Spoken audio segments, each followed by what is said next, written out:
হেই আসসালামু আলাইকুম, কি অবস্থা, কেমন আছেন সবাই? তো আশা করি ভালো আছেন। তো আজকে আমরা যাইতেছি কক্সবাজার। তো এখন হচ্ছে বিকাল 5টা। তো আমাদের ট্রেনের টিকিট হচ্ছে আমাদের 10 দিন আগে আমরা কেটে রাখছিলাম। আর আমাদের ট্রেন হচ্ছে সকাল আজকে রাত্রে 10টা 30 মিনিটে। তো আমরা যাচ্ছি মোট 3 জন। হ্যাঁ, আমাদের সাথে আছে হচ্ছে আহাত আর মারুফ। তো এখন আমরা বাড়িতেই, এখন আমরা রওনা দিব। আমাদের হাতে এখনো 6 ঘন্টা সময় আছে। তো আপনারা ভিডিওটা শেষ পর্যন্ত দেখবেন। গাজীপুর থেকে যাওয়া অবধি পুরোটা ভিডিও আপনাদের সাথে শেয়ার করব, ঠিক আছে? তো আপনারা আমাদের সাথে থাকবেন, আশা করি আপনাদের অনেক ভালো লাগবে। সাথে আছে যে আহাত। কি অবস্থা হাত? এই তো আলহামদুলিল্লাহ।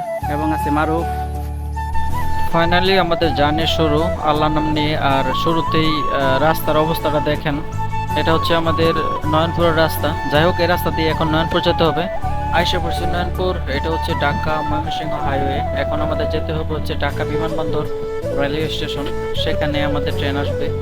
সো দেখি, বাসের জন্য ওয়েট করতেছি কোন বাসটা আসে। আর যে বাসটা খুব দ্রুত যাবে সেই বাসে আমাদের উঠতে হবে, কারণ আমাদের আসলে কোনভাবে লেট করা যাবে না। দেখা যাক। ফাইনালি অনেকক্ষণ দাঁড়ায় থাকার পর একটা বাস পাইলাম। এই বাসটা হচ্ছে শ্যামলী বাংলা। তো বাসের যে পরিমাণ ডিমান্ড আসলে কি বলবো, আর ভাড়াও অনেক বেশি। আচ্ছা, যাই হোক, কিছু করার নাই। নয়নপুর থেকে বাসে উঠছি মনে হয় 5টার দিকে। হ্যাঁ, এখন বাজে হয়েছে 8টা 15। এখন পর্যন্ত আমরা এয়ারপোর্ট যায় পৌঁছাতে পারি নাই। এখন আইছি মাত্র টঙ্গী। এখন যে আর কত সময় লাগবো আল্লাহ জানে। আমাদের কপাল ভালো যে আমরা ওই হাতে সময় বেশি নিয়ে বাসে উঠছিলাম। তা না হইলে আজকে আমাদের ট্রেন 100% মিস দিত।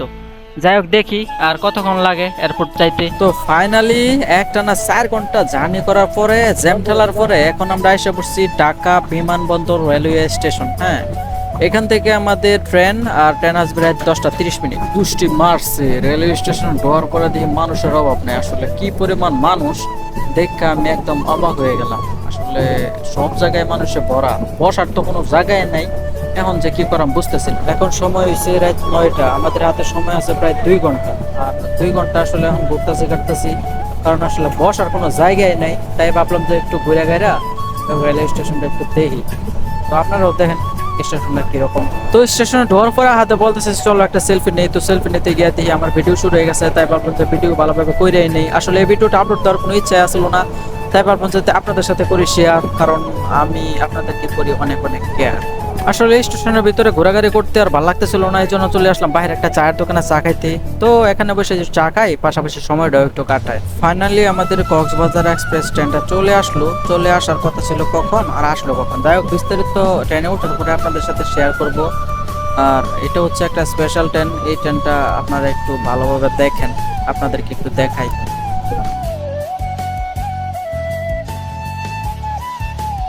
যাই হোক, ফাইনালি আমাদের ট্রেনটা 11টা 30 মিনিটে কক্সবাজার এক্সপ্রেস ঢাকা বিমানবন্দরে এসে পৌঁছালো। হ্যাঁ, আমরা এখন ট্রেনে উঠলাম আর ট্রেনটা এখনই চাললো।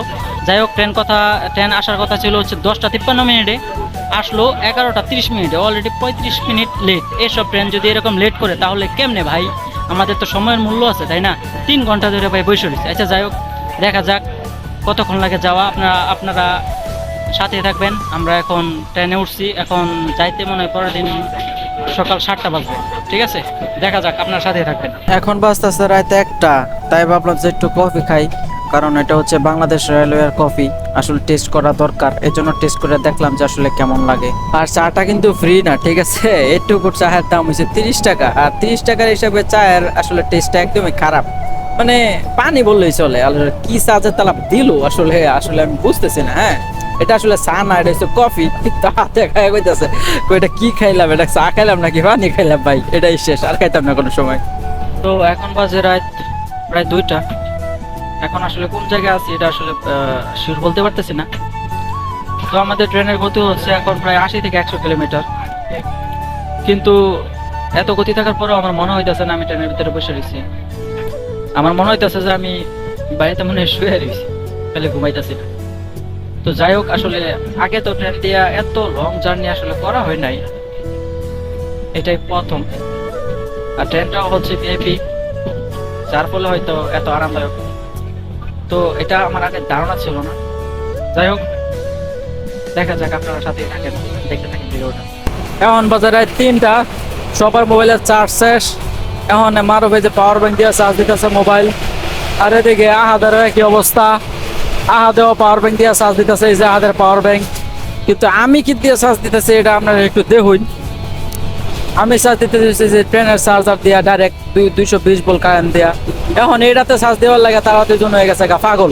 আমি বললাম যে না ভাই, এখানে তোমাদেরকে চার্জ দিতে দেওয়া হবে না, কারণ এখানে শুধু আমি চার্জ দেবো। এই জন্য হাতে অনেক আমার লাগে রাগ করছে। এখন রাগ করলেও ভাই কিছু করার নাই, তোমরা পাওয়ার ব্যাংক দিয়ে চার্জ দাও, আমি এটা দিয়ে চার্জ দিই।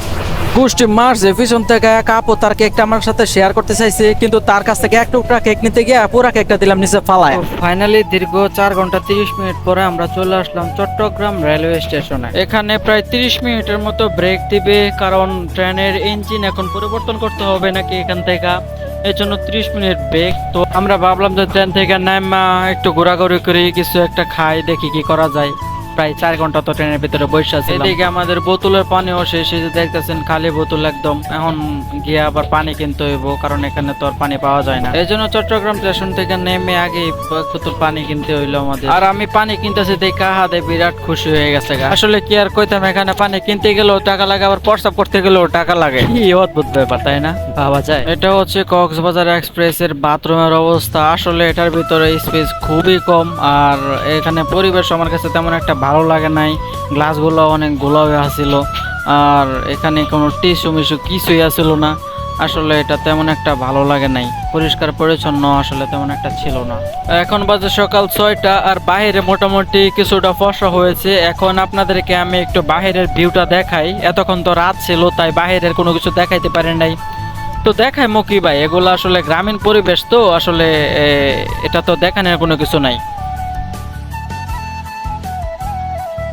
বাইরে ভাই খুশি তো মারছে। হ্যাঁ, তো এখন অবস্থা এমন হয়েছে যে কক্সবাজার আয়া পড়ছে প্রায়, এখন মনে হয় আর 2-1 ঘন্টার পথ বাহি। কিন্তু আসলে এখন অবস্থা এমন হয়েছে, সামনে বলে কই পাহাড় দোষ হয়েছে। এখন এই জাঙ্গু ট্রেন এই যে একদম দাঁড়ায় রয়েছে। হ্যাঁ, তো এখন বুঝতেছি না আসলে কোন সময় ট্রেনটা ছাড়বো। আসলে কাহিনী কি হয়েছে এটা আমি জানি না। তো যাই হোক, দেখা যাক কি হয়। আর যদি সত্যিকার অর্থে পাহাড় দোষ হয়ে থাকে তাহলে কিন্তু মানে আজকে আমগর কক্সবাজার যাওয়া 12টা বাজছে। তো আল্লাহ জানে, আসে রাস্তাঘাটে যেন কোনো বিপদ না হয়, আমরা যেন মানে সেফলি কক্সবাজার যেতে পারি, এটা আল্লাহর কাছে চাই। যাই হোক, দোয়া করবেন আপনারা। আসলে এই যে সময় আমাদের আসলে কক্সবাজার থাকার কথা ছিল, কিন্তু এখনো কক্সবাজার পৌঁছাতে পারি নাই। আর ট্রেনটা এখানে দাঁড়ানোর কথা না, কিন্তু এখানে যে মানে কোন কারণে দাঁড়ালো এটা আসলে বুঝতেছি না। যাই হোক, দেখা যায় কি হয়। তো আপনাদের কি আসলে চারদিকে পরিবেশ দেখাই। তো যাই হোক, সমস্যা নাই। আসলে আপনারা শুধু ভিউটা দেখেন, ট্রেনটা আমাদের ছাড়ছে, সমস্যা নাই, আমাদের কপালটা ভালো, আপনারা জাস্ট ভিউটা দেখেন।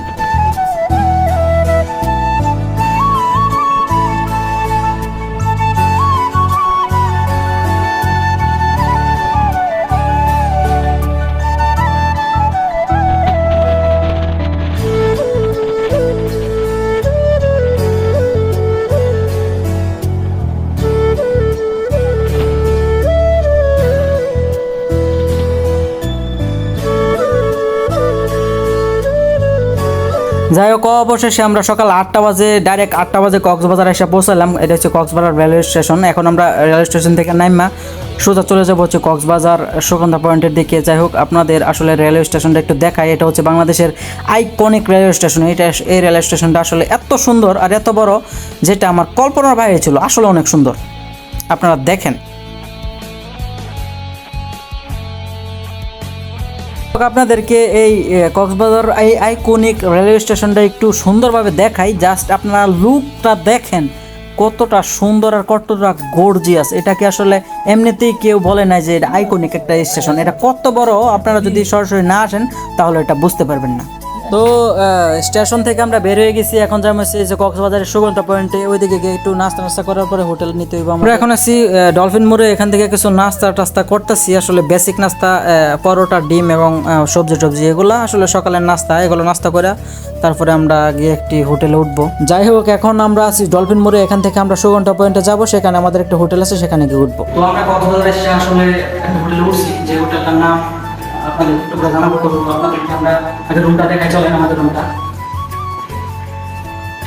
তো এটা হচ্ছে আমাদের রুম। এই রুমটা হচ্ছে আমরা 3 জন, যেহেতু 2টা বেড আছে। এক বেড হচ্ছে 2 জন, আর এক বেড হচ্ছে 1 জন। আর এখানে এসি আছে, এসি পাশাপাশি একটা ফ্যান আছে, আর একটা টিভি আছে। আর বিশেষ করে ব্যালকনিটা জোস হয়েছে, ব্যালকনিটা দেখান। এটা হচ্ছে ব্যালকনি, আর ব্যালকনির ভিউটা জাস্ট দেখেন। ব্যালকনির থেকে আমাদের মানে বিচ ভিউ দেখা যায়, এই যে সামনে সমুদ্র। আসলে আসলে মোবাইলে তো তেমন ভালোভাবে দেখা যায় না। তো এটা হচ্ছে আমাদের 1 নম্বর বেড, আর 2 নম্বর বেড হচ্ছে যে এটা হচ্ছে আমাদের 2 নম্বর বেড। তো এখানে যার ইচ্ছে থাকতে পারবে, সমস্যা নাই। আর আমাদের ওয়াশরুমটা হচ্ছে এটা, ওয়াশরুমটা